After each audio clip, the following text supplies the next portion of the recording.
Despegamos con Lorenzo Ramírez.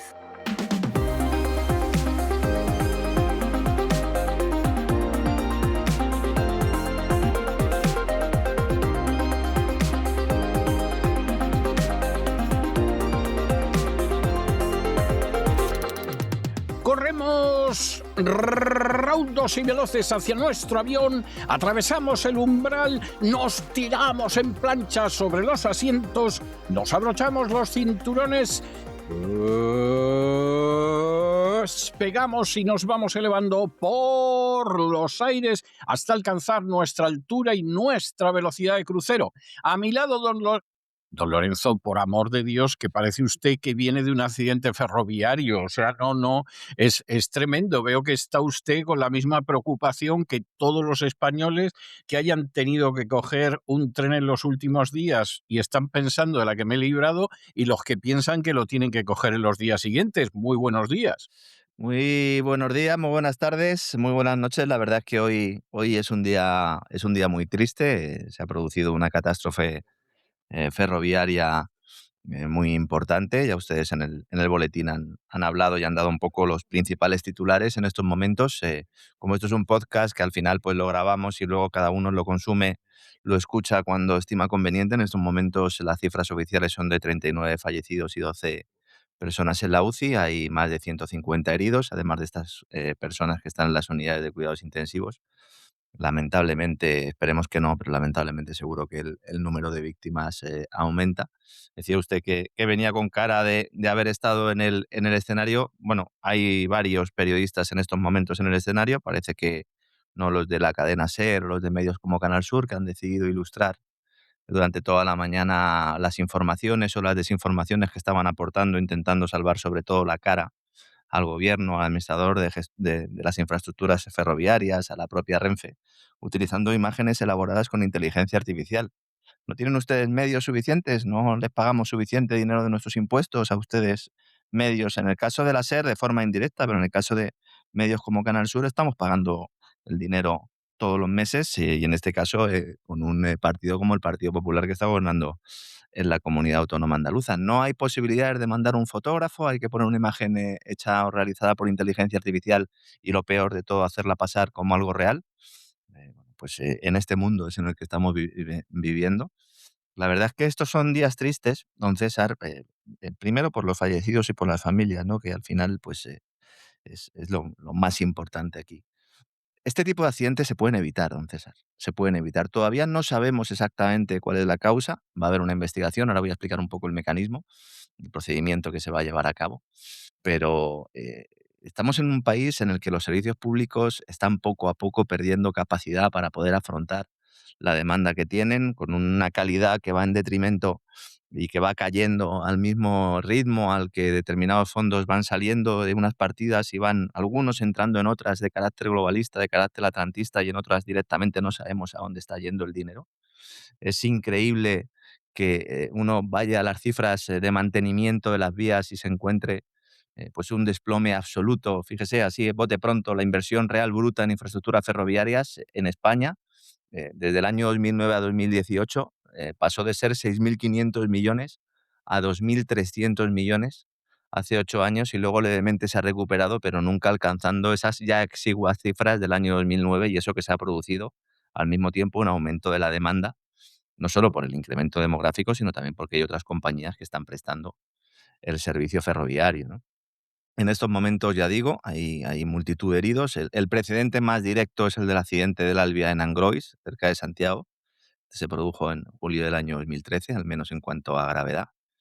Y aquel concluyó con una condena a 2 años y medio de cárcel al maquinista del tren, ya entonces director de seguridad en circulación de esa organización, de ese organismo que es público, el administrador de infraestructuras ferroviarias, que son los encargados de que las vías estén en perfecto estado y que dependen del Ministerio de Transportes de Óscar Puente, que también pues, depende de la Dirección General de Carreteras, y por lo tanto también que las carreteras estén en un buen estado, algo que también pues, cada día más brilla por su ausencia. En aquella ocasión vemos que 2 personas concretas fueron quienes recibieron todo el golpe judicial, mientras sus superiores se fueron de rositas.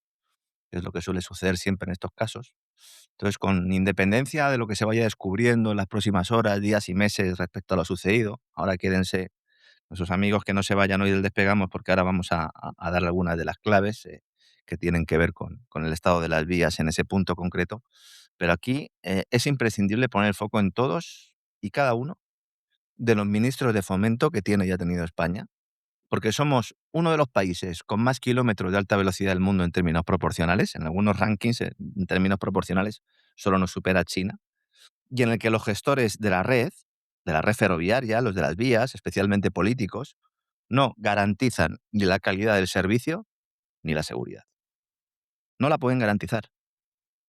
Los maquinistas llevan mucho tiempo advirtiendo de que el deterioro de las vías está, abro comillas, produciendo una degradación profunda y acelerada en el material rodante, causando frecuentes averías. Carta del pasado agosto enviada a Óscar Puente por el Sindicato de Maquinistas.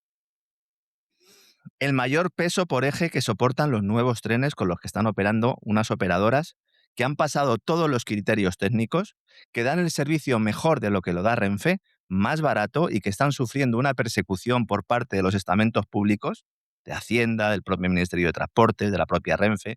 En algunas ocasiones, pasajeros que van en estos trenes tienen que esperar en las estaciones a que primero descarguen y suban viajeros los trenes de Renfe, porque claro, Renfe es el Estado y Renfe sigue siendo una empresa operadora gestionada por el Estado, mientras que la DIF, que es la organización, insisto, el organismo encargado de garantizar la seguridad, no hace su trabajo.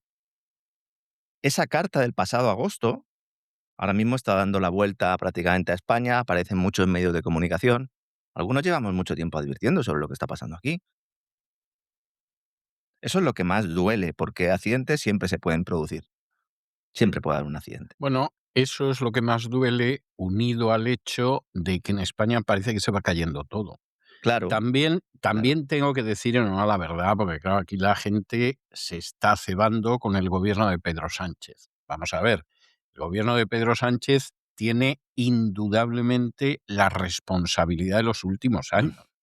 Pero es que antes del gobierno de Pedro Sánchez hubo 2 mandatos de Rajoy y no me da la sensación de que tampoco se esforzara El mucho. gran desplome de la inversión en mantenimiento de vías ferroviarias en España se produce durante los gobiernos de Rajoy. Naturalmente. Es que Rajoy es culpable de muchas de las circunstancias malditas de la época de Sánchez, que sobre todo es culpable de no haberlas arreglado, pero que realmente empiezan con Rajoy. Y eso que tenía un ministro ladrón, absolutamente vampírico, que era Montoro, que no será porque no le sacó dinero muchas veces ilegalmente a millones de españoles. Pero ese dinero no se sabía entonces dónde iba a parar. El Partido Popular y Rajoy salen del gobierno y se cumple algo que yo me pasé anunciando durante los 2 mandatos de Rajoy, y es que habían violado la legalidad de una manera tan descarada, empezando por Rajoy y Montoro, y no solo Montoro y Rajoy, que cuando el Partido Socialista regresara al poder, que acabaría regresando, pues es que ya se lo habían puesto verdaderamente apenas a unos milímetros para defecarse en la legalidad cada lunes y cada martes, que es lo que llevamos viviendo años. Pero es que esto no empieza con Pedro Sánchez, esto empieza con Rajoy. Así es, así es. Por aquí todo el mundo quiere lanzar balones fuera. Sale el presidente de Renfe y con todo el cuajo descarta el fallo humano en el accidente, y básicamente lo que deja caer es que el problema lo ha tenido el propio tren Irio, el propio tren que circulaba por esa vía, sembrando además esa idea que es que además yo lo sé de primera mano, porque además de ser usuario, yo tengo fuentes en el Ministerio de Transportes importantes y me lo indican, que hay una demonización continua de estas compañías que, insisto, están demostrando a Renfe, o están demostrando, mejor dicho, a los pasajeros de Renfe, que las cosas se pueden hacer de otra manera y encima ganar dinero en lugar de perderlo. Este tren pasó su última revisión el 15 de enero, hace 4 días. ¿Por qué Renfe no dice eso? ¿Por qué Fomento no dice eso? Te podían decir. Es un tren, en este caso una máquina fabricada en el año 2022. No sé, a lo mejor mañana nos dicen que estos trenes también nos los están vendiendo los rusos. Era un tren que estaba en perfecto estado, al menos había pasado los controles efectuados por los organismos públicos. Sí, sí. Un maquinista, el maquinista del tren que circulaba por detrás, justo, habla abiertamente en estos momentos de una rotura de soldadura de carril en las agujas de entrada. Pues no me diga más. Bien. Ahora mismo la Comisión de Investigación de Accidentes Ferroviarios, la CIAF, es la que tiene que ir ahí, hacer fotos, etcétera, etcétera. Este hombre dice que todo apunta, insisto, vamos a ser prudentes porque es que han pasado pocas horas, pero que hay un deterioro es evidente. El Irio este, el 6189, realizaba el trayecto entre Málaga y Madrid. La línea de Málaga y Madrid y la de Madrid-Sevilla está prácticamente toda la semana registrando problemas, dejando a muchos pasajeros en la estacada. Uno sabe cuándo sale, pero no cuándo llega. Y descarriló a la altura de Adamuz, que es un pueblecito en Córdoba, quedando afectada la vía contigua y entonces provocando el descarrilamiento de una vía que circulaba en sentido contrario. Es decir, el accidente ha sido absolutamente desolador. Los 3 primeros coches salieron volando directamente. Qué horror. Es que los trenes iban en una recta a 300 kilómetros por hora. Iban en una recta. Y alguno dirá, bueno, como ha dicho Óscar Puente, si iban en una recta, ¿por qué se han salido? Bueno, pues resulta que en esa carta que enviaron al señor Puente, dijeron, cuidado, porque hay inestabilidad de rodadura y daños en estructura que hace que incluso en rectas haya baches, haya problemas y los trenes, cito textualmente esa carta, van pegando muchos botes y vibrando mucho, lo que puede derribar en roturas de los propios convoys. Algo que afecta sobre todo a los trenes de alta velocidad que salen de Madrid con destino a Andalucía. Nosotros pagamos nuestros impuestos para que se hagan inversiones, para que se hagan controles, pero no se hacen, o se hacen mal. Y sucede como con las carreteras. Uno se coge el observatorio del ferrocarril, las propias memorias anuales de Renfe, y comprueba ese déficit inversor. Alguno dirá, bueno, ¿qué pasa? ¿Que ese tramo estaba abandonado de la mano de Dios? Pues no, porque para ser rigurosos hay que decir que el tramo de vía donde se produce el accidente de este domingo, noche este domingo, lo habían renovado hace apenas unos meses. Al menos eso nos anunció el ministerio de Carlos Puente. Dice, oiga, se han metido 700 millones de euros para dejar eso perfecto. Bueno, si no es un fallo humano, entonces han hecho su trabajo los contratistas, los de los 700 millones, porque es que los trabajos terminaron en mayo. Y el tren, insisto, era prácticamente nuevo. Adif, el administrador de infraestructuras ferroviarias, los encargados de esas redes, de esas vías, ¿cómo saben que estos problemas son manifiestos cuando, bueno, pues el sindicato de maquinistas el pasado agosto mandó la carta al ministro?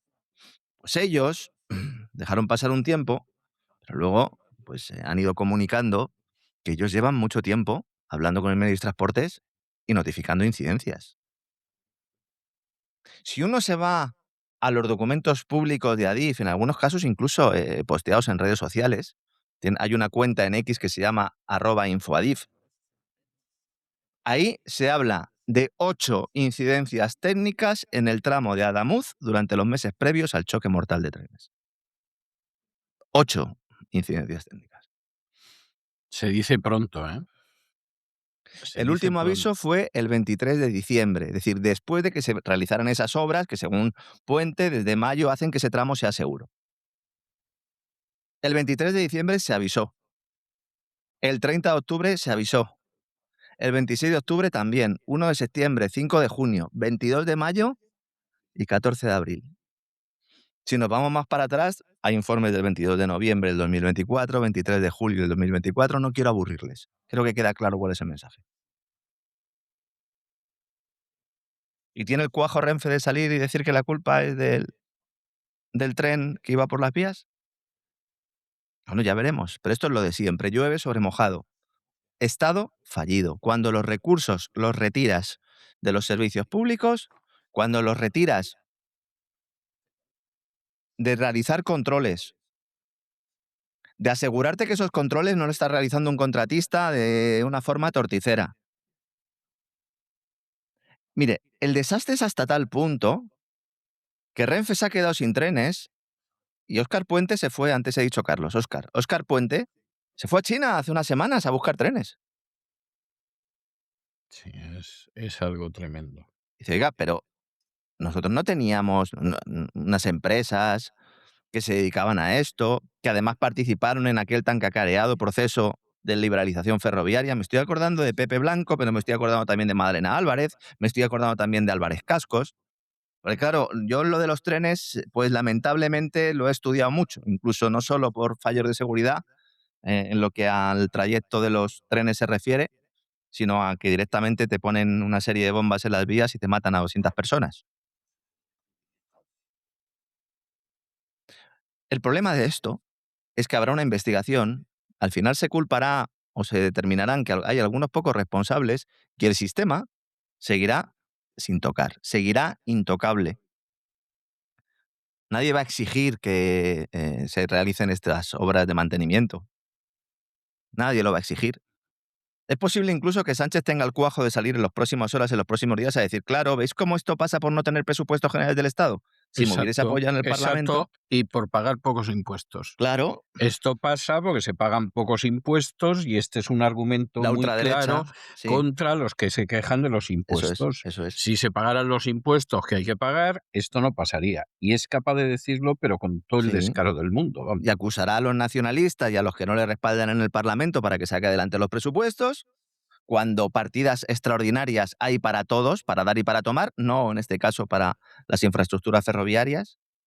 Que insisto, si esto hubiera pasado de la noche a la mañana o no hubiera habido ninguna alerta, bueno, pues podríamos estar más o menos enfadados. Pero es que, fíjense lo que estoy contando, y llevo en esto, trabajando en esto, pues 20 horas desde que se produjo el, el siniestro, ¿no? Hemos dormido poco algunos hoy, evidentemente.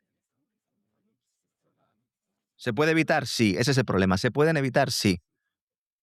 O se pueden reducir considerablemente los riesgos hasta un mínimo que es ineradicable, ineludible, vale.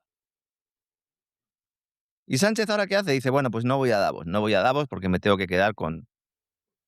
¿Se tiene que quedar usted a qué? ¿A mandarle un mensaje a las víctimas y a intentar sacar tajada política de todo esto? Pero él y todos los demás que están alrededor, porque da igual la sigla a este respecto. Da igual la sigla. Estaba Óscar Puente haciéndose una foto con Salvador Illa hace una semana presentando la nueva alianza de Renfe con Cataluña, con Rodalíes. Esta vez a Salvador Illa no le podemos exigir responsabilidad porque está en un hospital y nadie sabe realmente la enfermedad que tiene, pero parece No. que está muy mal. Y parece que durante 2 semanas no va a poder hacer absolutamente nada. Ojalá fueran solo 2 semanas. También quiero lanzar aquí un mensaje porque al final el personal se embrutece rápidamente. He tenido que leer unas barbaridades en las redes sociales en las últimas horas sobre Salvador Illa. Fíjense, yo creo que hay pocos periodistas que hayan criticado tanto la labor de Salvador Illa como un servidor. O por extenderlo. Yo creo que no hay programa en el que no se haya especificado claramente, cada vez que salía a colación Salvador Illa, todas las gestiones que ha hecho y todas las irregularidades que ha podido hacer. Pero no se le puede desear la muerte a un ser humano. ¿Nos hemos vuelto locos o qué? Bueno, pero eso es muy habitual en España, ¿eh? Sí, sí, Es muy pero triste y muy va creciendo, lamentable, don César. pero sí, Va sí, creciendo. sí. Está el personal preparado para atacar al vecino a las mínimas de cambio. Que eso es lo que quieren los malos, señores. Que no podemos perder la humanidad. ¿Que Salvador ya hizo una gestión en el COVID que absolutamente criticable? Pues claro. Pero oigan, tápense un poco. El tema de Sánchez. Dice, no, no, ahora ya no voy a Davos. Se iba a reunir con Feijóo primero, antes de ir a Davos. ¿Por qué? Porque lo de Davos, una cosa es el discurso que haga Sánchez presentándose como la gran némesis de Milei y Donald Trump, que era un poco el plan. Eso es lo que vemos todos. Y luego está la letra pequeña, que es el pacto al que se llega entre Feijóo y Sánchez, para decir allí, oye, nosotros vamos a poner la gorra y dile a los señores de Davos, Pedro, le ha dicho Alberto, o le iba a decir, porque esa reunión no se ha mantenido, no sé si habrán hablado por teléfono, ve allí y diles, oye, que yo voy a estar dispuesto exactamente igual que tú a hacer lo que se me diga. ¿Va a respaldar Vox un gobierno del señor Feijóo de rodillas ante los grandes poderes internacionales? Todas estas preguntas hay que hacerlas antes de las elecciones, ¿no? Porque después ya sirven de poco, don César. Hay ya movimientos ahí, hay gente ya viendo a ver cómo cambia ahí de posición política, sobre todo si se está jugando dinero. Estoy hablando fundamentalmente de medios de comunicación, para ver a quién le dan un puestecito en determinado sitio. Iba a ir también Sánchez, claro, se iba a llevar a la marioneta de Teresa Rivera, a la actual ministra para la Transición Ecológica y Reto Demográfico, Sara Agesen. Sara se queda en casa. Ella estaba ya encantada para ir a la localidad suiza de Davos y se ha quedado sin Davos, y además ha cancelado toda la agenda oficial.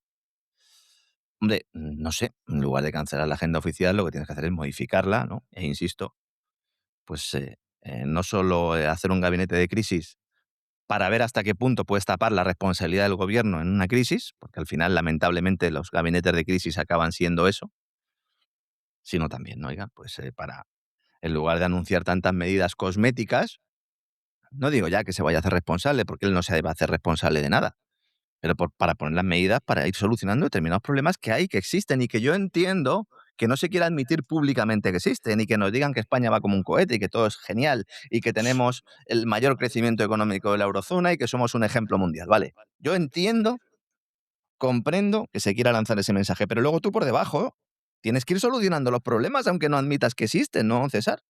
Hombre, no me cabe la menor duda, Claro. lo que pasa es que no están en ello. Es que no están en absoluto en ello.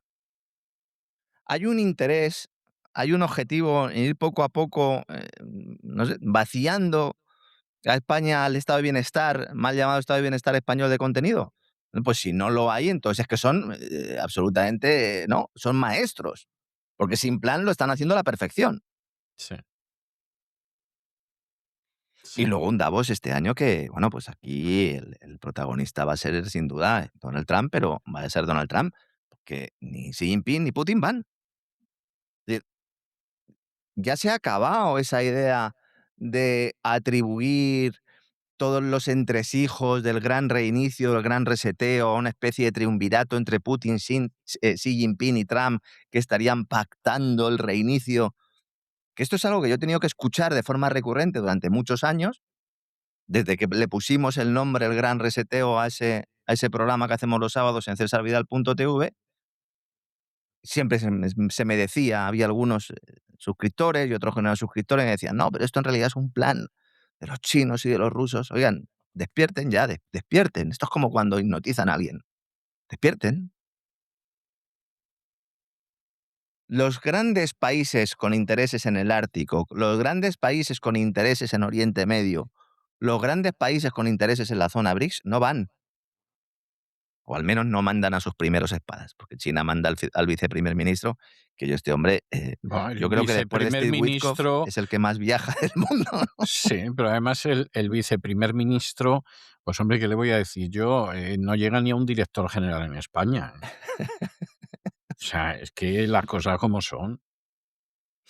No mandan a los primeros espadas a la que la No, globalista, que se no, celebra cada año en la ciudad no. suiza. Vamos, seguramente el sábado, a no ser que no haya muchos temas interesantes, pero yo creo que sí, algunos focos importantes. Siempre todos los años dedicamos el programa semanal del Gran Reseteo a la cumbre de Davos y hay muchos mensajes que pasan desapercibidos y reuniones que se mantienen al margen, que son mucho más interesantes que las propias conferencias, y yo creo que el sábado hablaremos de ello. En esa ciudad suiza de Davos, cuna del Foro Económico Mundial, creado precisamente por un Klaus Schwab que gestó esta organización de supuestos filántropos que juegan a ser dioses en un programa de la Universidad de Harvard financiado por la CIA, dirigido por Kissinger. Esto hay que decirlo. Todo hay que decirlo. Claro. No, es que esto es un organismo que se creó para intentar reducir la desigualdad y crear un nuevo contexto de la responsabilidad social corporativa de las compañías que devuelvan las empresas a la sociedad. Esa propaganda a lo mejor pudo colar en un momento dado, ahora ya no cuela, señores. Hubo 3 personas que son los que le dicen a Klaus: "Monta el chiringuito", y son Kissinger, John Kenneth Galbraith y el ideólogo bélico, geopolítico y halcón judío norteamericano llamado Herman Kahn, que defendía que la solución mejor para establecer relaciones entre Europa y Estados Unidos era la creación de una Unión Europea que fuera dirigido por los resortes norteamericanos sin que se notara mucho. No, no cabe la menor duda de que es lo mejor para los Estados Unidos. Claro. Para Europa, para Europa ya es discutible, pero para los Estados Unidos sin la menor duda, vamos. Algunos están descubriendo esto ahora, están diciendo, ahí va, pues igual lo que cuenta Lorenzo Ramírez y César Vidal, el burro delante para que no espante, ¿no? César Vidal y Lorenzo Ramírez lo que cuentan en su programa, oye, pues igual es verdad. Sin Pero más si que es que, nada, porque se han pasado creyéndose durante muchísimos años que Europa era una tercera fuerza independiente y todas estas cosas, y no, pues no, no lo es, no pero lo que no es es. pues que lo digamos nosotros, que los libros de historia están ahí para consultarlos. Sí. Seminario Internacional de Kissinger, Klaus Schwab, Seminario Internacional financiado por la CIA, presentan a Schwab, o más bien al revés, ¿no? A un grupo de hombres que estaban tratando activamente de influir en la política pública europea por cualquier y todos los métodos, incluyendo el uso del miedo a la inminente catástrofe nuclear, que este es un tema recurrente que ha ido surgiendo. Ahora estamos también en ello. Y entonces, estos tres, Kahn, Kissinger y Galbraith, están en la fundación del Foro Económico Mundial. Sí.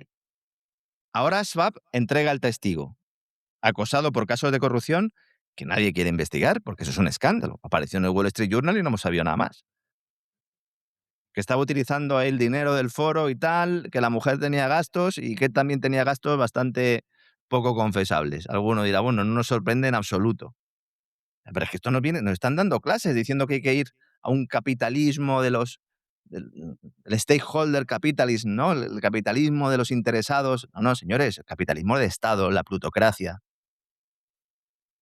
El Y que si hay cualquier cosa, esto quien lo acaba pagando, pues obviamente son los ciudadanos, claro, que es la gracia del capitalismo de Estado, claro, que claro. no es que el Estado sea No, capitalista, no, no, no. es que el Estado lo controlan los capitalistas en beneficio propio, que es Exacto. algo muy diferente. Exacto, que ya incluso dejarían de ser capitalistas según la definición original y se convertirían en oligarcas plutócratas.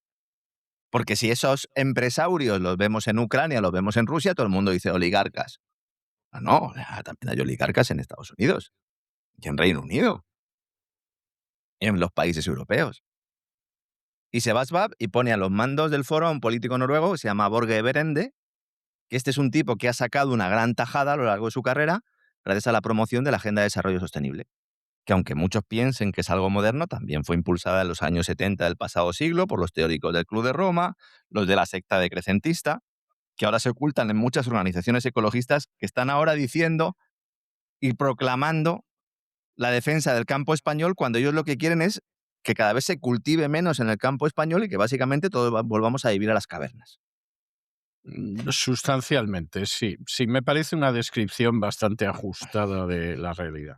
Cuidado con determinados elementos que están siendo invitados por organizaciones ecologistas para dar conferencias, que ellos no promueven un desarrollo sostenible, que ellos lo que quieren es un subdesarrollo sostenible.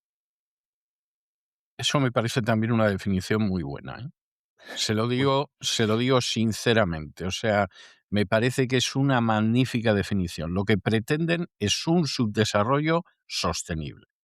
sí, Para claro, y ellos, manejado por esta gente, ¿no? fundamentalmente para ellos, Claro, claro claro. está. Luego uno se da cuenta y dice, no, es que a los que criticáis a la secta climática os pagan las petroleras. No, señores, a nosotros no nos pagan las petroleras, a nosotros nos pagan, nos financian nuestros oyentes.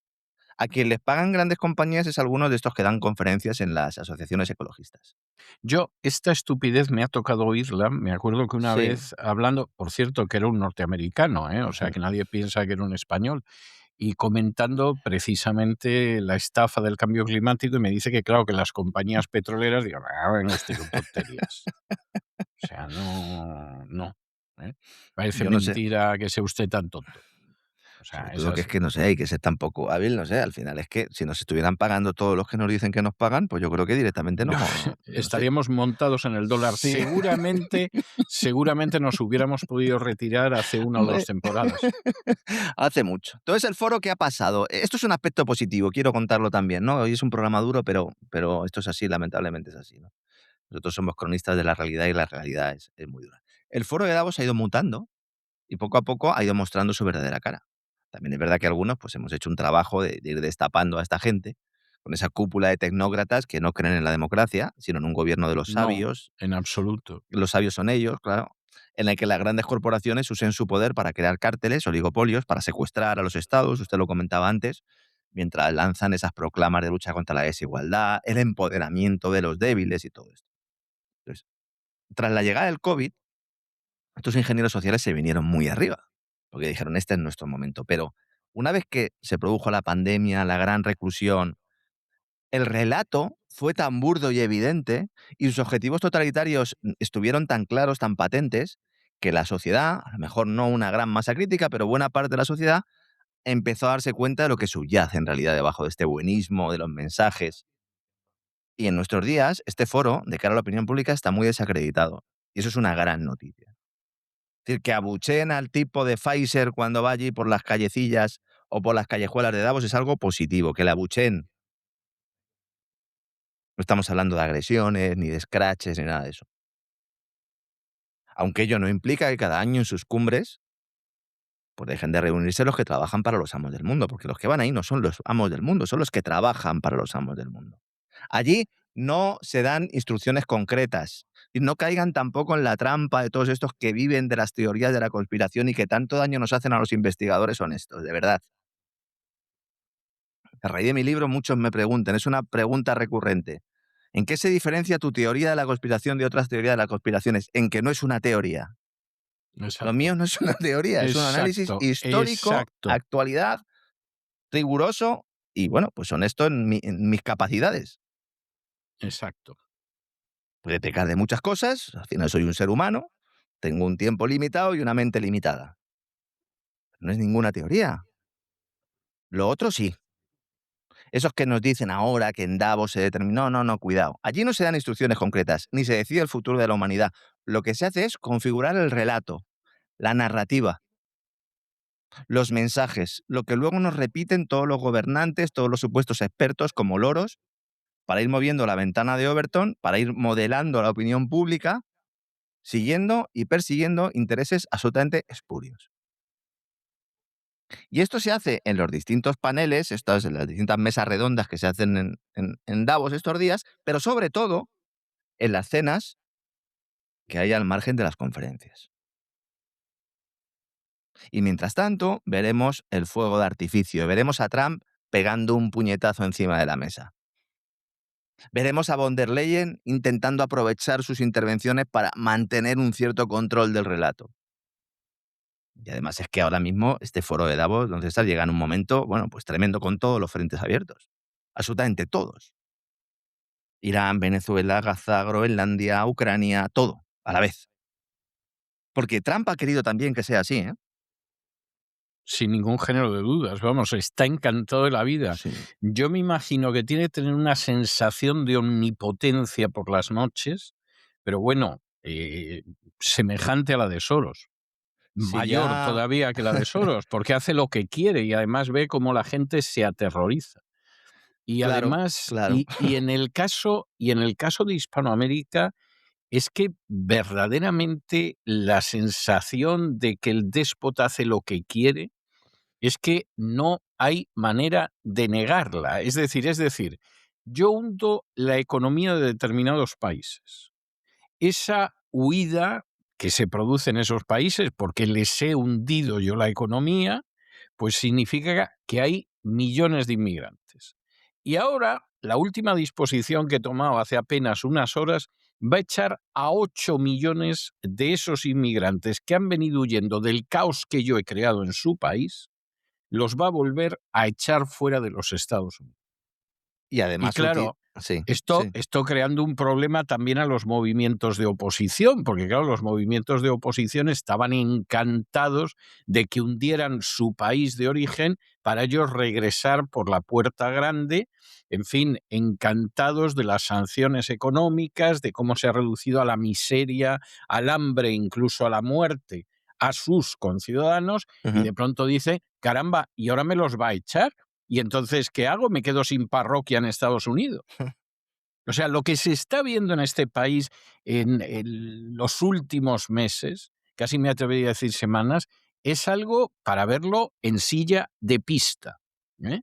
Y sin embargo, tenemos un conjunto de corresponsales, en el Claro, caso lo de sé. España, en este país, que bueno, ya alguno hasta le ha tenido que avergonzar en público María Corina, que ya es el remate, ¿no? Como diciendo, usted se me inventa las cosas y no le voy a responder una pregunta porque usted es un imbécil que se dedica a mentir sistemáticamente. Y me tengo yo que enterar de lo que ha pasado leyéndole a usted. Luego el medio pretende decir, bueno, no, lo que estaba diciendo es que el tío sabe, pero va a saber, hombre, si es un papanatas. Luego Y esta es la triste realidad en este país ahora, ¿eh? sí, sí, y con el tema migratorio, que no será tampoco porque en los programas precisamente del Gran Reseteo no hemos venido avisando de cuál era el contexto. Es decir, Sí, tú creas una crisis y además le introduces todos los factores posibles y luego con la excusa de gestionar esa amenaza, en este caso la migratoria, entonces das entrada a los tecnócratas. En estos momentos, la Agencia Estadounidense de Inmigración, las siglas ICE, Immigration and Customs Enforcement, está usando una herramienta de Palantir, una herramienta tecnológica avanzada que se llama Elite. En realidad, son las siglas de identificación aumentada y objetivos para la mejora, desarrollada por la empresa de Peter Thiel y de Alex Karp. Alex Karp era menos conocido hasta ahora, es el consejero delegado, es el que en realidad lleva el día a día de la compañía, y es ese tipo con pelo blanco, como con cara de loco, que hemos visto en muchos vídeos últimamente en las redes sociales, que parece que está actuando, pero no es que es así. Es así y entendemos que en no pocas ocasiones, pues seguramente esté ayudado por algún tipo de sustancia para ser así, ¿de acuerdo? Y todo lo que dice este tipo es una mina porque todo lo que dice se lo cree y en realidad pues nos considera a los seres humanos como simples chimpancés. bueno, le voy a contar una anécdota que no he contado en público hasta ahora y a usted tampoco se la he contado en privado. Hace unas semanas me regalan una gorra de Lice. ¿Eh? O sea, aquí en Estados Unidos, pues es muy común que la gente vaya con una gorra por la calle que pone FBI o CIA o Cuerpo de Marines, aunque no pertenezcan, simplemente Sí. por llevarla. Bien, es, Ujú. es una cosa normal. Ese tipo de gorras te las venden en todas partes. Y entonces me llega una gorra de ICE y una persona muy cercana a mí la ve y me dice, no se te ocurrirá ponerte eso para salir a la calle, ¿no? Digo, hombre, no lo pensaba, pero ¿por qué no podría ir por la calle yo con esta gorra si la gente lleva las gorras más diversas? Y me dice, porque ya ha habido incidentes de alguien que ha entrado con una gorra de este tipo en un restaurante, en una cafetería, en una gasolinera, y se le han echado varios encima y han Claro. empezado a darle Y leña. le han partido la cara, sí, sí. ¿Mm? Sí, sí. O sea, esto va así en estos momentos en este país. Supongo que habrá lugares donde habrá menos tensión y otros más. También dice mucho del temple del americano, aunque sea de origen foráneo, porque eso en España, que yo sepa, no pasa con los buscabonus de la agencia tributaria. Quizá porque España es un pueblo que ha perdido la dignidad, pero en cualquiera de los casos, o sea, tú ahora mismo no vayas así por la calle con una camiseta, una gorra, etcétera, porque desde luego hay un sector muy importante de la población de este país que los ve como lo peor de lo peor. Y no solo personas que por motivos familiares, por motivos personales, No, no, no, consideran no, no, no, no, no, no, no, no, estamos no, hablando de una no. sensación social, porque estamos hablando, bueno, algunos le llaman la Gestapo de Estados Unidos, Alice. Sí, sí, sí, sí. Y hay mucha gente que, por supuesto, son anglos. O sea, no es que, claro, eso pasa con los que vienen de México, que son más del 70% de los hispanos. Seguramente sí. Pero aparte de eso, con gente que no tiene nada que ver y que le parece absolutamente intolerable. Y que además va peor, insisto, es decir, introduciendo este tipo de herramientas, la de Palantir, hay gente que dice, bueno, no pasa nada porque las tecnológicas participen en el control de fronteras. La herramienta, el software de Palantir, integra diversos datos en un mapa interactivo que muestra ubicaciones donde podría haber varias personas consideradas objetivos para detenerlos. Y el propio Sí, software determina quién tiene que ser un objetivo para la detención. sí, Si no lo sí, hacen sí. personas, no lo hacen personas. Y No, dice, no, oiga, no. y los datos los extrae del Departamento de Salud y Servicios Humanos de Estados Unidos, del HHS. Esto es ahora mismo lo que está dirigiendo Kennedy. ¿Kennedy le va a parar los pies a los señores de Palantir? Voy a replantear la pregunta. La estaba haciendo y tengo que replantearla. ¿Puede Kennedy parar los pies a los señores de Palantir? No, no, bajo ningún concepto. Se están Bajo ningún filtrando concepto. áreas con objetivos predictivos probados en Gaza, probados en Ucrania. Llevamos hablando mucho tiempo de eso. En mi libro le dedico prácticamente un capítulo a hablar de esto. Es decir, no se trata de localizar objetivos de deportación, sino que muestra dosieres individuales con detalles personales y un puntaje de confianza, un crédito social, sobre hasta qué punto esta persona es un objetivo o no. Claro, las asociaciones de derechos civiles, que en Estados Unidos criticamos muchas cosas, pero las acciones de derechos civiles en Estados Unidos es uno de los países donde más fuerza tienen, están poniendo el grito en el cielo, evidentemente. ¿Por qué? Porque este tipo de programas, este tipo de software, de aplicaciones, facilitan operaciones masivas sin supervisión judicial, o al menos sin supervisión judicial suficiente, porque se aprovechan también del desconocimiento del juez sobre cómo funciona esta tecnología. Y sobre todo se aprovechan datos recopilados con fines sociales, servicios de salud, inmigración, para hacer redadas, lo cual afecta tanto a inmigrantes como a ciudadanos que aparecen de forma errónea en bases de datos. Y un día estás durmiendo y entras en el dormitorio enchufándote con las ametralladoras y poniéndote un punto de mira óptico en la frente. Que esto no es una película, que es la realidad. ¿Qué está pasando en Minneapolis? En Minneapolis ya hay protestas contra el ICE que han sido muy intensas porque ha habido operaciones en las que ha muerto gente. Y lo hace una empresa privada de los amigos del vicepresidente J.D. Vance. Que ahora lo comentábamos la semana pasada, que nos querían hacer pasar a J.D. Vance como el moderado y que en realidad era el que le había parado un poco los pies a Trump con el tema de Irán. Bueno, es todo lo contrario. Fue Vance el que intentó que se realizara ese ataque hasta el último momento y Trump el que al final para un poco los carros. Ya estuvimos hablando de ello el sábado en el gran reseteo. Luego, en las últimas horas, también es una de las grandes noticias que se están destacando tanto en prensa europea como norteamericana. De hecho, Bloomberg lo destacaba en la portada de su edición digital, el tema de la amenaza arancelaria de la Unión Europea a Estados Unidos. Pero vamos a ver, de Bueno, verdad, señores, bueno. vamos a ver. O sea, ¿qué capacidad tiene la Unión Europea de amenazar con nada a Estados Unidos? No, es que en el plano económico podemos imponer aranceles a 93.000 millones de euros en productos estadounidenses, equivalentes a unos 108.000 millones de dólares. Ese era el mantra. En respuesta a la amenaza de Trump de castigar a los países europeos con un gravamen adicional del 10, escalable al 25 a partir del próximo verano, países europeos que no acepten la entrega de Groenlandia. Pero vamos a ver, ¿pero es que ya nadie se acuerda de cómo ha sido la negociación, supuesta negociación o presunta, entre von der Leyen y Trump a cuenta de los aranceles? Pero si a Ursula von der Leyen le faltó entrar desnuda en la oficina a negociar con Donald Trump. Bueno, a lo mejor eso hubiera sido disuasorio, ¿eh? O sea, no. Yo entiendo lo que quiere usted decir, pero en fin, no sé yo si es la metáfora más adecuada, ¿eh? Igual le recibió con un espejo, ¿no? Para intentar así directamente ya que... Yo creo que es anafrodisíaca, o sea, más que afrodisíaca es anafrodisíaca, pero en fin, es una opinión que Lo la gente no hicieron el 27 necesariamente. de julio, lo hicieron la reunión, que nadie me entienda mal, porque alguno dirá, ¿cómo está hoy Lorenzo?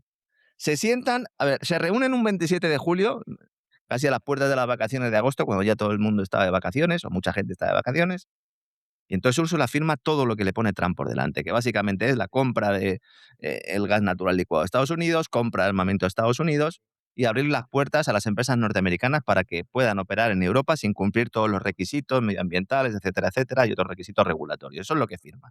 ¿Hay una negociación? No, no hay ninguna negociación. Úrsula pone todo lo que le ponen delante.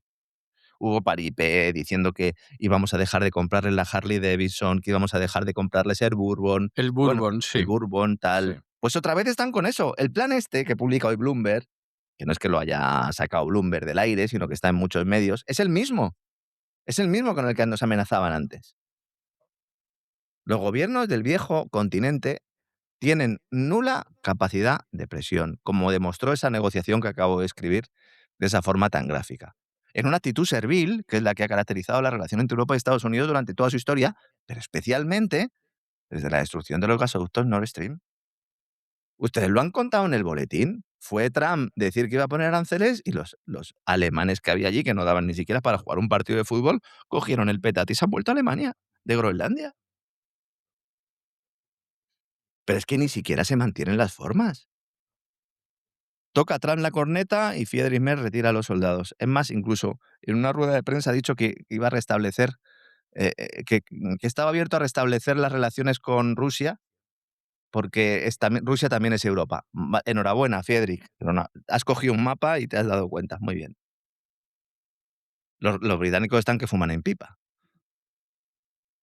En estos momentos, lo único que se baraja por parte de la Unión Europea para intentar ejercer, es que llamarlo presión, para intentar que parezca que tienen algo que decir en todo el tema de Groenlandia, lo único que se baraja es retrasar o congelar ese acuerdo firmado por von der Leyen, porque tenía que pasar al Parlamento el 26 de enero. Si lo llevan, se va a votar y se va a aceptar sí o sí. Entonces lo que quieren hacer es no votarlo para que no quede claro que no se pueden oponer.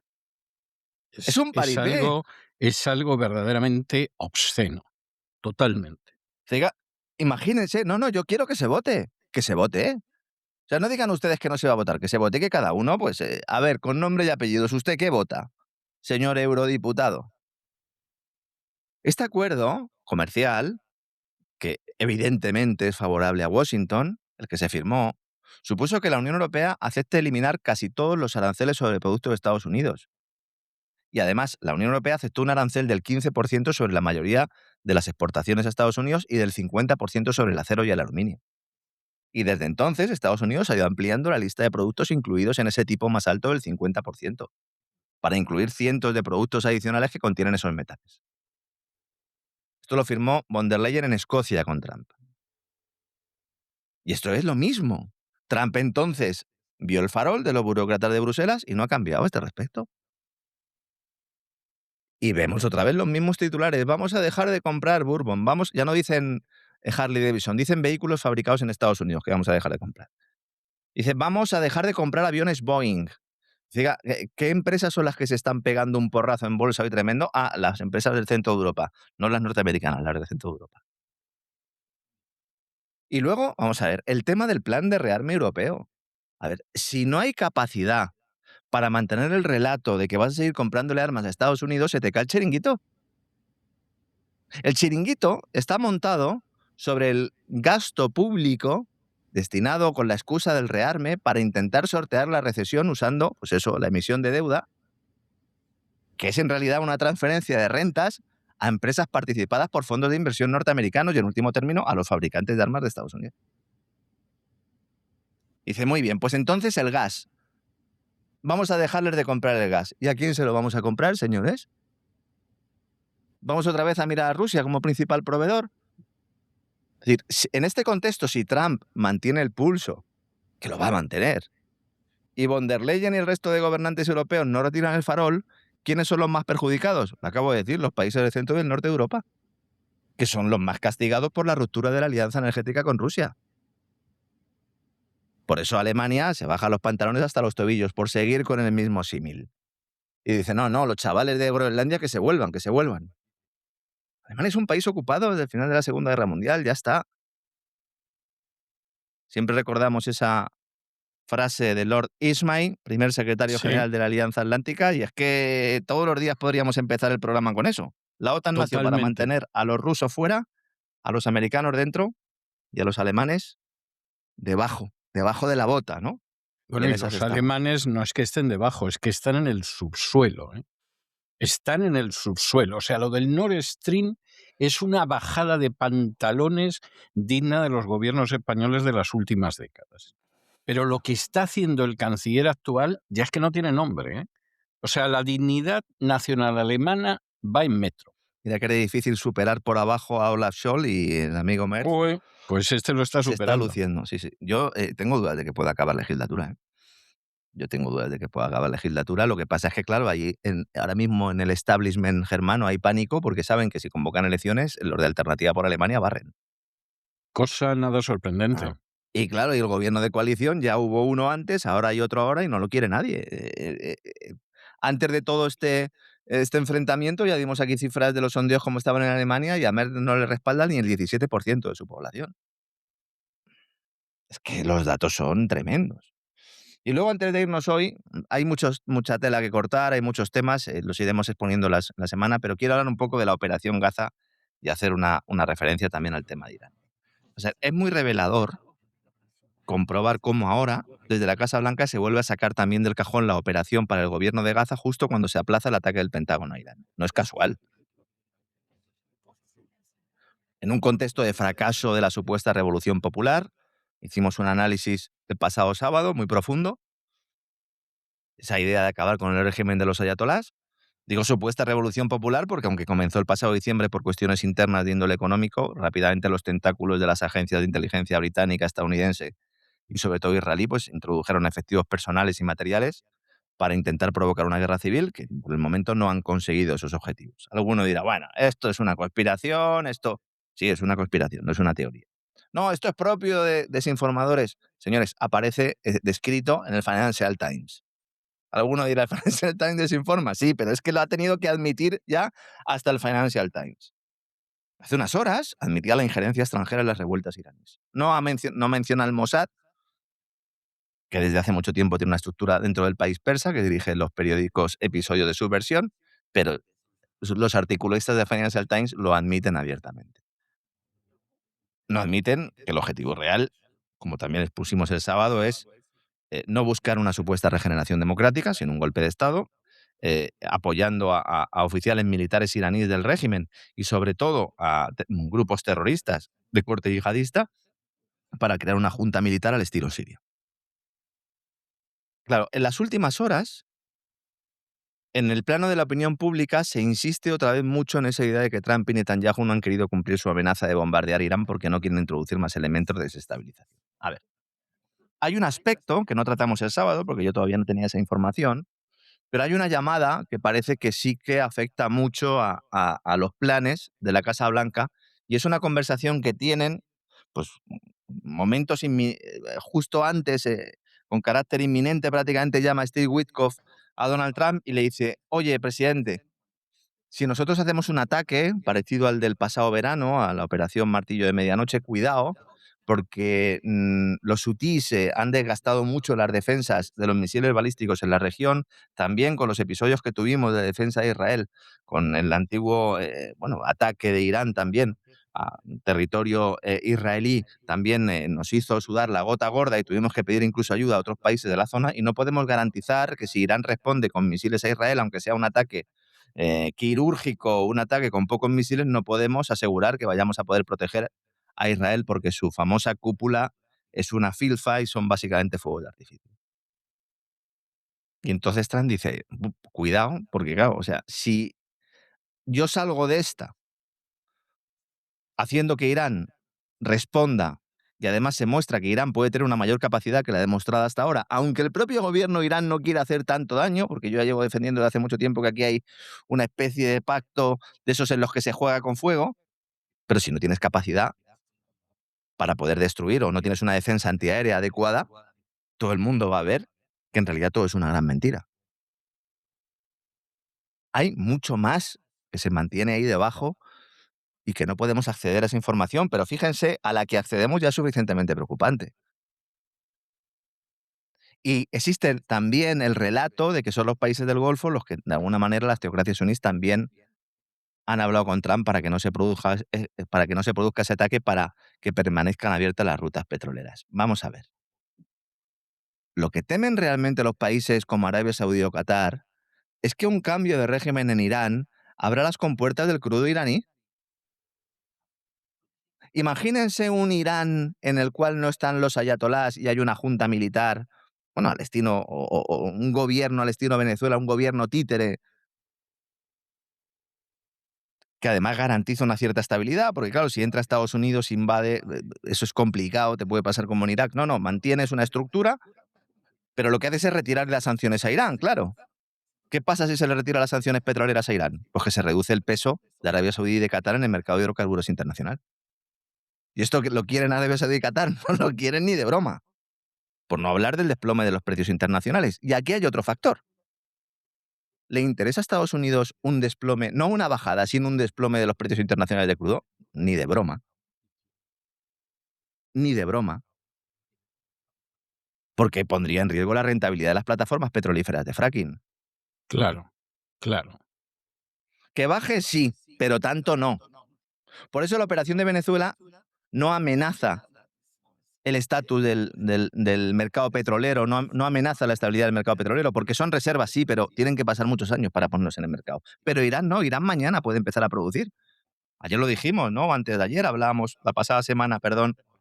Incluso tiene Irán petróleo metido en barcos en Singapur preparados para salir.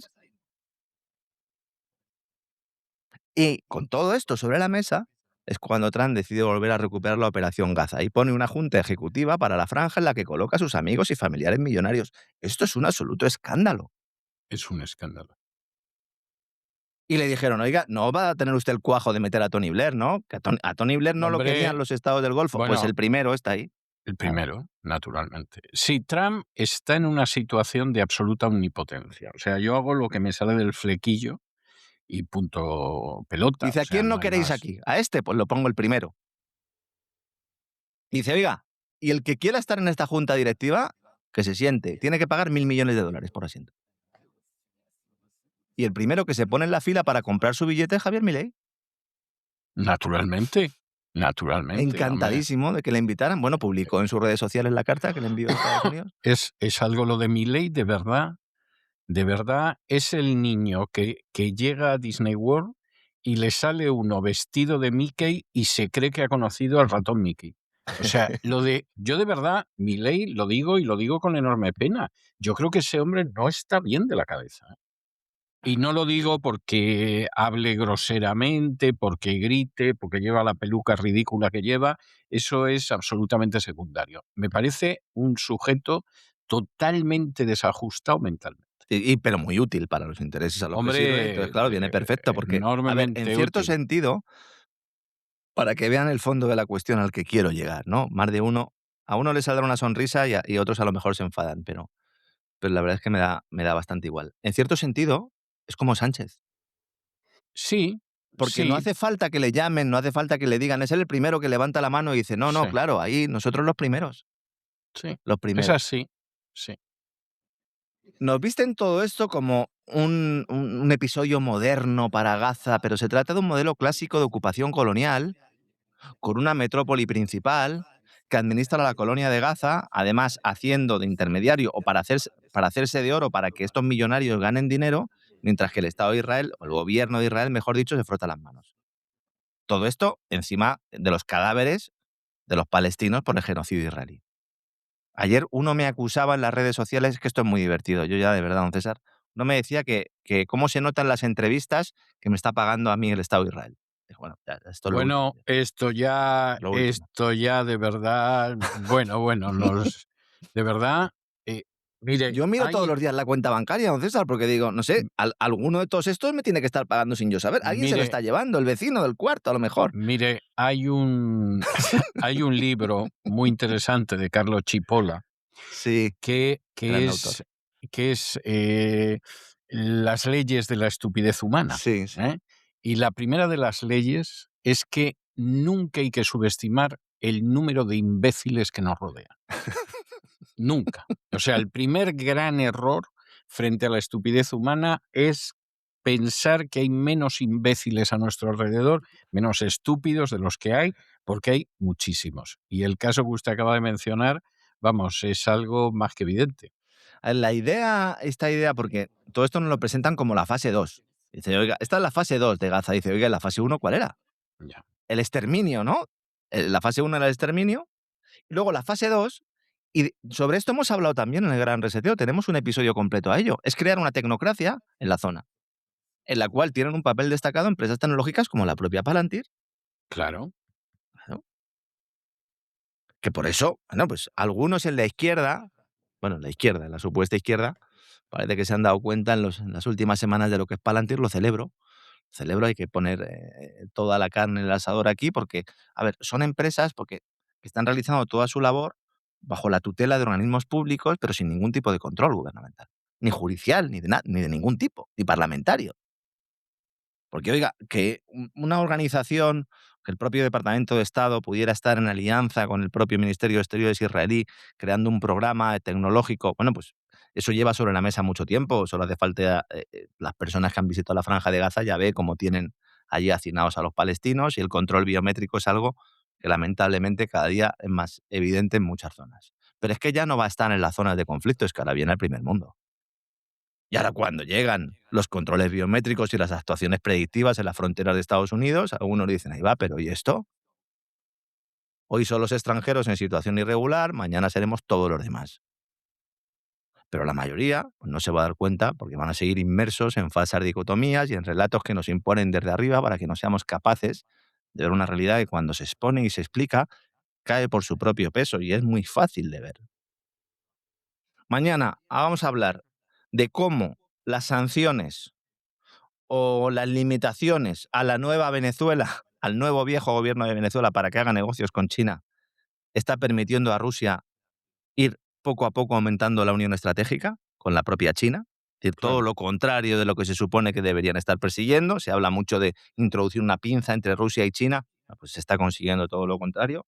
Vamos a hablar del desastre de Japón que ha convocado elecciones Takaichi porque piensa que las va a ganar por goleada con una crisis de deuda y una crisis presupuestaria de caballo que nos afecta a todos porque Japón es el principal tenedor extranjero de deuda de Estados Unidos.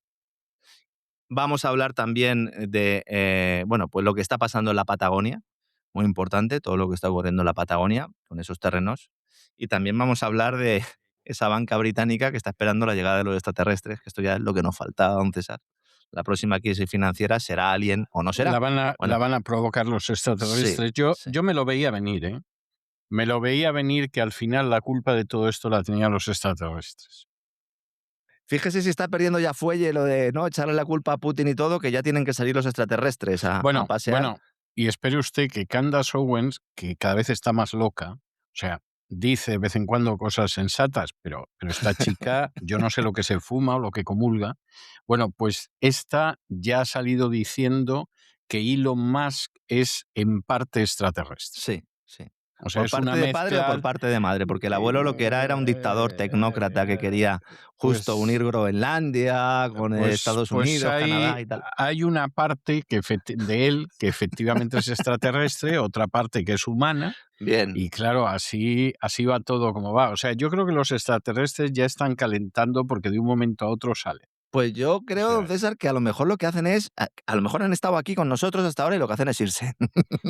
Que bueno, también es probable, dirán, bueno, caso de haber estado por aquí, lo suyo sería que se fueran cuanto antes porque esto cada vez está más enloquecido. igual se van. Hablaremos también de Canadá mañana y de ese acuerdo de Mark Carney con Xi Jinping, que también está poniendo nervioso a más de uno.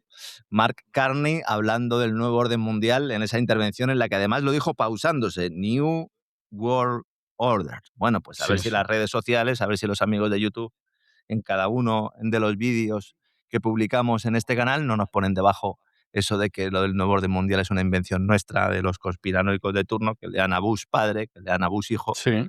o que escuchen las declaraciones de Mark Carney o el propio Donald Trump cuando nos habla de su nuevo orden mundial, que es lo que nos va a presentar esta semana en Davos. Despegamos intenso, como todos los de inicio de semana, prácticamente todos los días hacemos viajes intensos. Mañana más, mañana seguimos, pero bueno, yo no le abandono. Me voy a cesarvidal.tv con usted porque vamos a seguir hablando del CID al menos una semana más, ¿no, don César? Yo creo que una semana más, por lo menos esta y seguramente la que viene también, pero ya hay que decir que al Cid le queda ya poco con nosotros, ¿eh? O sea, se marcha y vendrán otros personajes bastante gloriosos, aunque menos conocidos, con menos juego radiofónico también, ¿eh? Porque claro, Averroes es muy interesante, pero ¿cómo lo va a comparar usted con el campeador? Las cosas como son, ¿no? Ya Bueno, está alguno bien que descubrirá quién es Averroes o cuando hablemos de bueno, Maimónides, a lo mejor alguno también lo descubre y sí, estas cosas, ¿no? descubrirá que Tomás de Aquino plagió a Averroes de la manera más Bueno, descarada, o bueno. sea, es algo tremendo, pero bueno, en Es, cualquiera de los es, casos vendrán otros. es importante, bueno, importante, pues importante para nosotros que al final somos unos locos de esto y tal, ¿no? Pero supongo que a más de uno le resultará interesante. ¿Cómo hay una alianza entre determinados intelectuales falangistas que se han pasado al marxismo y al mismo tiempo son adoradores de Santo Tomás de Aquino? Yo, Sí, de sí, sí, verdad, ahí hay una escuela un poco extraña, ¿no, César? sí, yo el otro día el otro día en una entrevista, larga que me hizo Roberto Vaquero con ocasión de mi Sí. libro sobre Trump, Mm. en un momento determinado, yo le tuve que decir con harto dolor que es que en España había gente que hablaba y pontificaba de ciertos temas de los que no tenía ni idea. Y entonces para facilitar que comprendiera lo que yo decía, que estoy convencido de que lo comprendía perfectamente, le dije, bueno, Roberto, ¿cuántos marxistas que se confiesan marxistas que tú conozcas han leído a Marx?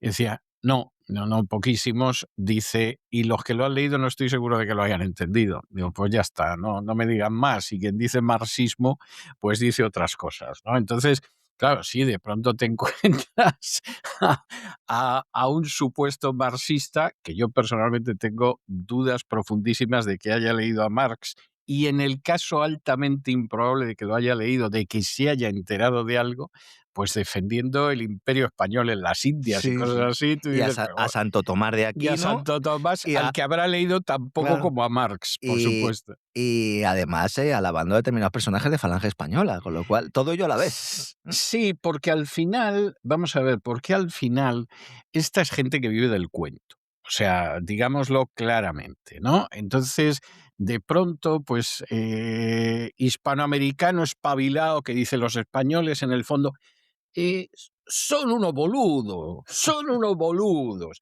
Y entonces, como los españoles son unos boludos, pues los engaño y les cuento y digo, bueno, Hernán Cortés, pues no veas, era un cruce de San Francisco de Asís con Gandhi, ¿no? O sea, vamos, no derramó una gota de sangre en su vida, no tenía codicia, eso del harén que tenía de Indias, nada, leyenda negra, etcétera. Y luego va rastreando al porteño y te encuentras con que es que en su país, cada vez que habla de Hitler, lo llama el Führer. O sea, no dice Hitler. No dice su ilustrísima porque entonces No, y entonces dice, el Führer de esto pensaba, y a continuación te alaba al Che Guevara y dices, este tío es un sinvergüenza. Acaba diciendo luego que Cristo no existe al mismo tiempo que defiende a Santo Tomás de Aquino y apela a las religiones indoeuropeas. Sí, o sea, es algo. Y entonces, pues claro, te encuentras gente que dice, bueno, estos disparan en todas direcciones y alguien engancharán a algún nazi, le comprará el libro o le verá el vídeo en el canal, ¿no? Habrá alguno de Falange que caiga, a lo mejor algún marxista que considera que es un marxista.